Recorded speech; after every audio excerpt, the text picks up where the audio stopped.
Okay, hi guys. So, quick update lang tayo sa ano natin, sa market. So, kung ano yung nangyari sa market and ano yung possible na mangyari sa market. So, nasa ano tayo ulit? Nasa papasok na naman tayo sa weekend. So, expect natin yung sideways. So, bakit nga ba nag-sideways tayo within this week, no? So, meron tayong ano nangyari? Bakit nagkaroon ng sideways kahit weekdays? So ito yung sinasabi sa news na 6.5 trillion na US stock option will expire today. So ibig sabihin, magkakaroon ng expiration yung 6.5 trillion US stocks. So ito yung dahilan kung bakit nagkaroon tayo nung sideways for weekdays.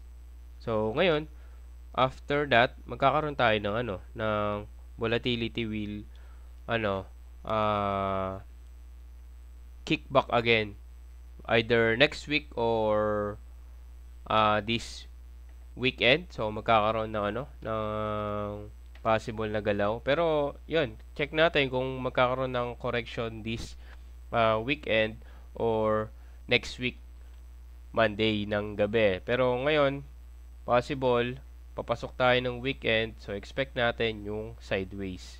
So magkakaroon ulit ng sideways dito.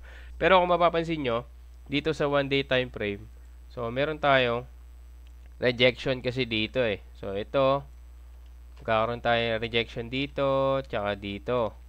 So ayan yung uh, rejection sa per value gap natin. So ngayon, ang possible na mangyari nga dito, so since napaka-bullish nung mga news, so sobrang bullish nung news eh. So si Trump nagkaroon ng sabi niya 'yon yung crypto price game change as trillions. So predicted to hit Bitcoin market. So ibig sabihin bullish news din to for the market, crypto market. Pero kung mapapansin nyo, kapag sobrang dami ng bullish news, so biglang nalalaglag yung market. So kanina 'di ba biglang umangat. So dito sa 1 day, so biglang umangat, ito kanina. Ito. Biglang angat tapos biglang baba din kaagad. So ito yung natin, ito yung parang nakakatakot kapag sobrang bullish yung news. So biglang bumababa yung market. So kung mapapansin nyo, currently market is nasa 100 for 100. So ngayon, kung titignan natin dito sa 1 day time frame, so rejected nga siya dito. So ang possible na ito yung sinasabi natin last week pa na kapag once ito is rejected, possible kunin niya nga tong 100.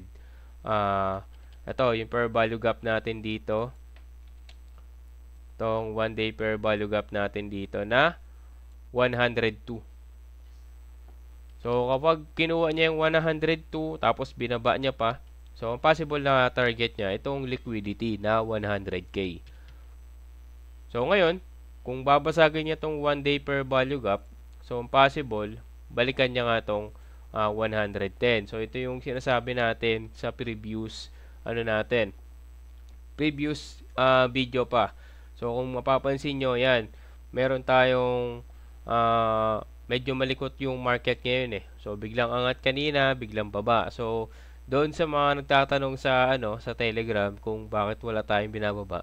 So medyo risky ngayon. So mas maganda kung magbababa tayo na sigurado yung market.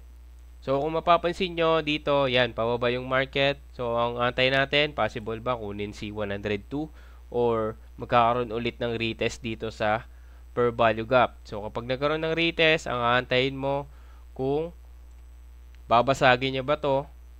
So kapag binasag niya yan, possible kunin si 110 or si 111. So once na mabasag yan dito sa 1 day per value gap natin, once na mabasag yung per value gap na yan, possible balikan niya si 110. So yun yung kay BTC. So currently, market is approaching the per value gap natin sa baba, yung 102K. So check natin kung ano yung magiging galaw nito. So, check natin kung magkakaroon din ng galaw tong si ETH. So, kung mapapansin nyo, nasa 1-day time frame din tayo. So, dito, still, parehas ng kay BTC. So, rejected yung per value gap. So, ang expected natin, possible, bumaba. Pero kapag ka ito, nagkaroon ng retest, tapos binasag, ang possible na target nito is itong 2.8 or yung 3K. So, same lang din to ng previous natin. So, nasa 1-day time frame kasi tayo. Kaya, medyo matagal yung galaw. Lalo na, nagkaroon tayo ng nagkaroon ng yun yung sa possible na reason kung bakit nag-sideways tayo ng weekdays dahil dun sa US stocks. So, check natin kung magkakaroon ng ngayon, ng volatility. Kung magkakaroon ng galaw yung market. So, kung mapapansin nyo, biglang likot din ng market eh. So, umangat kanina tapos biglang bumaba. So, same din dito kay ETH. So, rejected yung yung per value gap. Ang possible na kunin is itong liquidity na 2386 or itong 2314 na per value gap sa baba. Pero kung babasagin niya, ayun nga, baka kunin niya ulit si 28 or kunin na si 3K. So, check natin kung ano yung magiging galaw ng market dito. Pero for me, possible, kunin niya tong liquidity or per value gap. So, nakakatakot yung news ngayon, medyo bullish. Kaya, kung mapapansin nyo, biglang bagsak ng market. So, ilang beses natin napansin yan. So, kapag sobrang bullish nung news, so, expect nyo na may possible na baba yung market. So, that's for ETH. Sa kay XRP, so, same lang din. Kung mapapansin nyo, 1-day per value gap is rejected din. So, once na rejected yan, possible na target is itong support natin sa baba na 2.0820. So, same pa rin naman nung video natin. Last video natin. So, yun pa rin naman. Nasa 1-day. Kasi nagkaroon tayo ng sideways with ngayong weekdays. So, dahil dun sa US stock. So, ayun, kapag na-reject yan, possible kunin pong 2.0820. Kapag binasag, possible kunin si 2.3383. So, ito yung liquidity sa taas. So, once na ma-reject, kukunin yung support. Kapag once na binasag, possible kunin yung liquidity. So, that's for XRP. So, next kay Solana. So, kung mapapansin nyo, dito kay Solana, so nagkaroon ng dito na siya sa support area.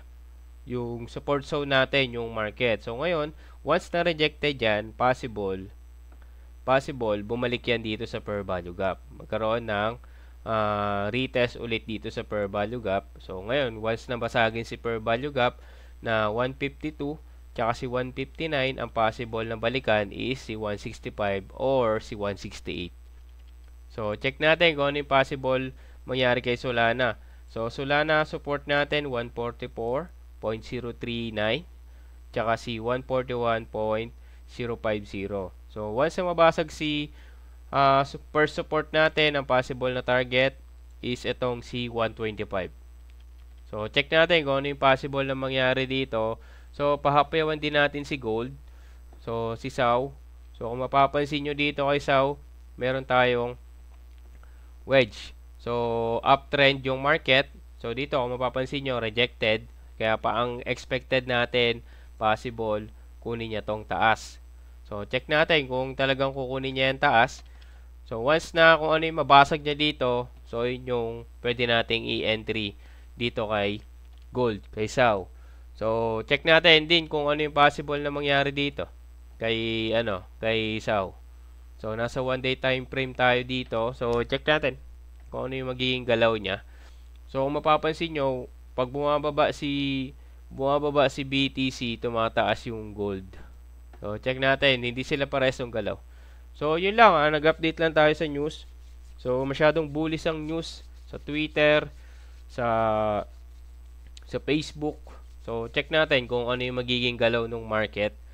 So, hanggang bukas, possible merong galaw yung market kasi Ngayon, Thursday pa lang naman sa kanila.